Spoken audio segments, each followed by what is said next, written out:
Hello, I'm Irina Baker. Welcome to the podcast I Am a Woman of Power, inspiring stories and practical tips on overcoming challenges by going within and connecting with your divine power. I'm here today with an amazing person and an accomplished professional, and we're going to talk more about that. But right now, I'm going to introduce Jennifer Urrezio. And I hope I pronounce your last name correctly because that's quite a name. And here we are, Jennifer Urrezio. You did She's it beautifully. Thank you. She's the founder of Soul Language and a master intuitive. So that means, can I say psychic? Really powerful psychic? Yeah, without any, not being modest or anything, psychic. Who uses her intuitive skills to help raise consciousness. Soul Language is her company, but it's also a paradigm. And this paradigm is to put tangibility to soul, as how Jennifer explains it. She's the author of 2 books, and they are available on Amazon. You should check it out. The first one is Soul Language, Consciously Connecting to Your Soul for Success. And the second book sounds really good, A Little Book of Prayers. Hi, Jennifer. Hello, I'm so honored to be here and I'm so excited to talk to you. And I'm so excited to really, talk about how everyone experiences fear and that's okay. And what do you do about it? So I'm so excited to be a part and so honored. So thank you. Very well. So let's start. And my first question is, when I created the summit, or when the idea came to me about the summit, I wanted to show people that a lot of people get fears, right? We get scared. We get situations that maybe we look all glamorous, but the truth is we're humans and everybody is prone to fears and other emotions. So how we handle them and what we feel, and that it's all about. And of course, how the divine helped us. So my first question to you, Jennifer, is this. What was the challenge that you are willing to be vulnerable and open up right now about? And what was the loudest fear that keeps talking in your head? Yeah, I think it's my main fear, which is, not enough, not being safe. I think it will come up again. It has come up again. It's not like I've overcome it and it's never going to happen again. I would like to think that, but I'm smart, so I know that that's not true. I think that fear, that clutching of, oh my God, there's not enough, I'm not safe. There's different layers of it that I've experienced and in different situations and in different areas of my life, but it's that overwhelming on my heart, my heart feeling like it's being clenched. There's never going to be enough. I'm not safe. And that always kind of leads to, for me, that, oh my God, the divine universe tree Bob isn't going to hear me, doesn't know who I am. I can't trust the universe. I'm not supported. It's a really great, lovely fear cycle. I mean, I'm highly creative and I'm good at what I do. So I can flip it the opposite direction for myself and be highly creative about my fear. So that's been my big challenge. And I'm smart enough to know that it's going to come up again. And that's okay. It's just my growing edge of, where I get to expand.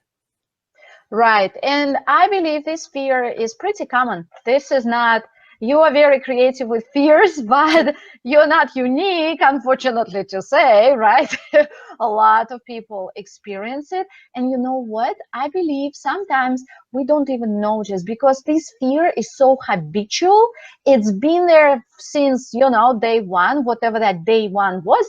And sometimes people don't even notice it. But when you look at the events, and then you can see, okay, that's the fear. So let's talk about your story. What happened and what was the situation? Well, it was several years ago, about 10 years ago now, and rent was due. And it was a low point in my business. I was actually moving from doing one kind of business to another.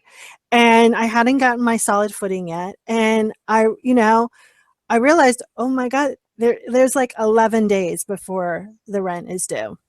And I was like, okay, so I know all the tools. I'm gonna sit in the fear. I think, I tend to kind of be warrior and kind of like attack it. And sometimes that's not the best thing for me. The best thing for me is just to feel it so it could kind of go through me and then I can take action. I'm like everyone else when I'm in fear. God, that's what I call my higher power, could sit down next to me and I'd be like, I can't hear you. So I really have to kind of be in that for a moment. And I got this letter from the IRS, which of course then umped my fear level because I'm like, oh my God, what does the IRS department want with me? We do not want to open those letters, right? At least a lot of people. And so, part of being in fear for me is actually allowing myself to, turn to a resource. So I called my accountant and I was like, I got a letter from the IRS. And they're like, okay, just calm down, call the IRS. It's going to be okay. And so I called and the IRS went, listen, you've overpaid your taxes like 3 years ago. And I'm like, really? I had this crazy accountant named Leo who just would tell me to pay and I would just pay. And I just had this like stockpile of money with the IRS and they actually wanted to give it back. So they're like, it's $1,000. And my rent was $997 or some crazy number. And I was like, great, yay. And the IRS is like, okay, so it's going to be 6 weeks before you get that check. And I'm like, really? Because now it's 5 days before my rent's due. And I'm like, okay, I'm just going to breathe through it. It's going to be all right. I don't know how this is going to work out, but I know it's going to work out. And I kept really kind of activating that trust within. And a day before my rent was due, I opened my mailbox and there's the IRS check. And I called my accountant. I was like, oh my God, I got my check. And they're like, what? Who do you know at the IRS? Like, how did that happen? I was like, well, I kind of know God. And so, it's those things. And I think for me, my experience is that, in great times of fear, that I have to remember those kind of ongoing miracles that happen every day. So I can Jennifer, let me stop here because we will talk about it in a little bit later. I want to still stay on the story a little bit because you're great. You tell you that how it is and it's amazing, right? Because a lot of times when the money, like you said, 11 days and you have no idea where the money would come from, that's terrifying, right? And rent is important. And if you don't know which money will come, you don't have, business is not a secure, quote unquote, right? Right. That's another story, what's secure, what's not. But business is not per se secure as the job where you'll get a paycheck. Right. And first of all, I wanted to mention 11 days you mentioned, that's a master number. Of course. That's a master spiritual portal. But also, and so you started thinking at that moment. And my question to you is, I understand you were aware already about the spiritual stuff, but did you take specific steps to enlist the divine guidance help, or it just happened? Even though you were in fear, it happened. No, it's a little of both. I think, it's more of a request when I'm in fear to go, okay, I know that the universe is here.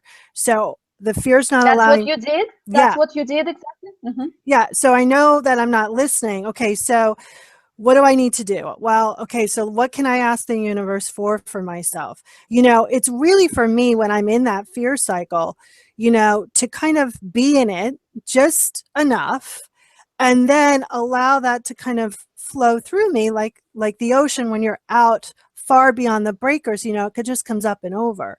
Because then I can pause and elicit. I'm always asking the universe for support. It's part of my daily practice. It was part of my daily practice then. In times of stress for myself, I forget. So I have to actually make it an action item of going, okay, wait, now we get to ask, we get to bump it up. And that's what I did. I was like, I sat on my bed and I went, okay, God, I need your help. Like, I really need your help. And I'm going to release what that looks like. You made a great point. You mentioned, I want to pay attention to that. You said we forget in time of high stress, and financial fears are very highly stressful fears and stressful situations. So you said we forget, and that's true. We forget. It's very nice to be on the mountain and pray and be all by yourself and remember, right, all the spiritual stuff. But when real life happens and you're in this high financial stress, that's when we need practical spirituality, as I call it, the Yeah. application. That's what you've done. Yeah, you need practical and you need to implement it. And for me, you also, need to, it's like this. For me, if I continue to do the same spiritual practice, when that fear cycle comes up, if I go into something I'm familiar with, I can outsmart myself. The fear can be very tricky and very smart. And so I always I always look outside my spiritual box to go, okay, I know my principles, I'm doing them. What can I do different in order to kind of, out trick myself with the fear? Mm-hmm. And I've spent a lot of time talking to fear and doubt. They actually kind of have like a physical representation in my head. And so, when I kind of look at that, I go, okay, it starts to become, what kind of relationship for me do I want to have here? Hi, you're yapping again, right? The fear. You are yapping. You can shut up now and let me let me talk to the divine. By the way, what do you think yourself, Jennifer?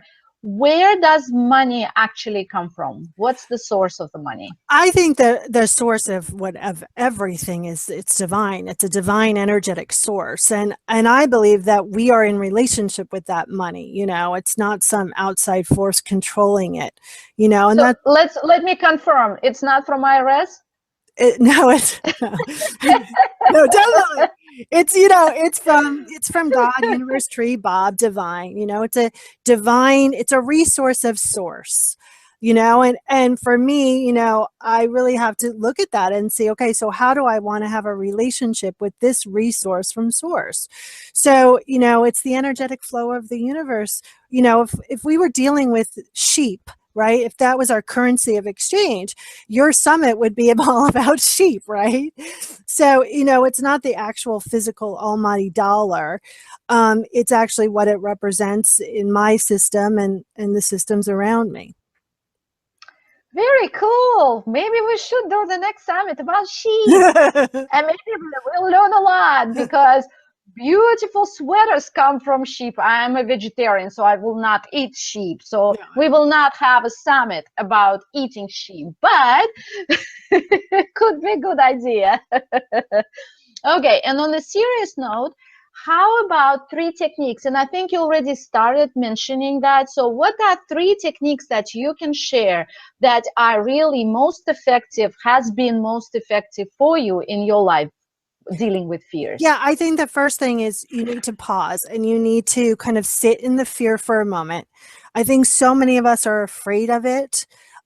So there's fear on top of fear. So you just have to be with it for a moment, and you can put some physical representation to it. You can sit across of it and have a conversation with it. So that's the first thing I tell people, to pause. And when you said to pause, I even felt myself. I felt my physical response. I just started breathing deeply. So when you mention it, it's already. Right. And then the second thing I go, okay, so now you've had that conversation. So let's use your body to fill you with a consciousness of safety and peace. So you can hear and ask for divine guidance a little more. And it's simple. It's a one-liner. It's divine intelligence. Fill my body with the feeling and knowing of divine support, divine peace, knowing that I'm enough. And that also adds a little more pause and a little more breathing and a little more space, so you can take the next divinely inspired action or receive the next resource. That's very good. And let's make it simpler, because these are very beautiful words and people can stop the video and listen to it again. For those people who want something simpler, how can you say, God, fill me with knowingness Well, Just we're any, doing right? Any words anything that that you're resonates. asking. Yeah. Yeah. Mhm. But the reason why we're working with divine intelligence in this case is it's because it's your body, and your body doesn't have free will, and it will put you exactly where you want it to go. So if you just go divine intelligence, fill me with safety, which is very easy and you can do it at any time, it will allow you to pause and you'll actually feel that sense of deep safety. And the more you do it, the more safety is filled. And so when the fear comes up, your natural response is going to go into safety first, and the fear time is going to be shorter and shorter and shorter. I like that. And it's so simple, but we need to remember, of course. So we've trained ourselves to do it as fear comes up. So God or divine, fill me with safety. And that's what you need at that moment, the feeling of safety. Not even the money per se, but the feeling of safety, because that's what fear triggers, that Right. feeling, yucky feeling of being unsafe. Very good, very good. What's another one? And the last one I say is you have to make it personal. So fear is very personal. So your practices need to be personal. So you want kind of that practical spiritual toolbox at your, even create a little physical box so you can pull out a spiritual practice and do it right then and there. Whether it's, stepping into gratitude or journaling about the problem or sitting down and having a conversation with your ego, or just simply writing out a prayer to the divine, and really kind of focusing it and really really getting clear about what you're asking for, because we spend so many time asking for something that's really a facade of what we really want. Because I want, freedom. So I'm always asking for freedom and safety, and that resource of one of that is money, or is love or relationships or all of that. So, create a little spiritual practice box for you so you can pull out a practice and do it, or keep a little card in your wallet, because we hit fear all the time, whether it's in the supermarket or in the car. Exactly.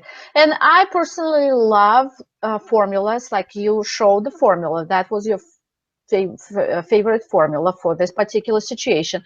I love my formulas, but it's exactly, you can take somebody else's words, but you need to make them your own words. So Right. whatever resonates with you, or come up with your own, but you're absolutely right, Jennifer. You have to make it your own, otherwise it won't resonate. Right.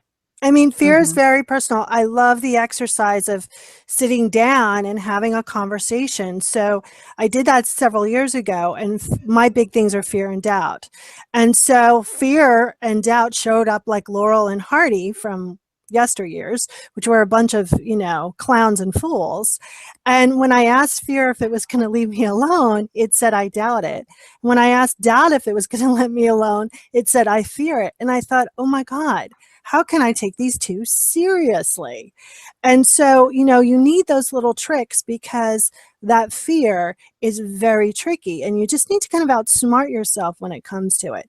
And then the last thing is, if you're really in a fear cycle, step out into nature, or really tap into a resource that's going to be supportive to you. So that means that someone is going to hold a higher level of consciousness for you so you can rise to it. I think you just answered my next question, because you are intuitive and we just confirmed your high intuitive skills. Because I was going to say, is there anything else that's important? And you say, and this thing, and then you started talking. So I can send you a certificate of your high intuitive skills and abilities. All right. And thank you so much. The tips are incredible, because people really need to listen and do what you said, because it really will work. I know for sure. And thank you for the story, because you allowed yourself to be vulnerable and open up and said how it was. Thank you so much again, Jennifer. It was a real pleasure to speak to you and interview you, asking all these questions. Thank you. Thank you. It's been an honor, and I'm so grateful. Thank you. To hear more inspiring stories and practical tips on overcoming your challenges by going within and connecting with your divine power, make sure to subscribe to this channel.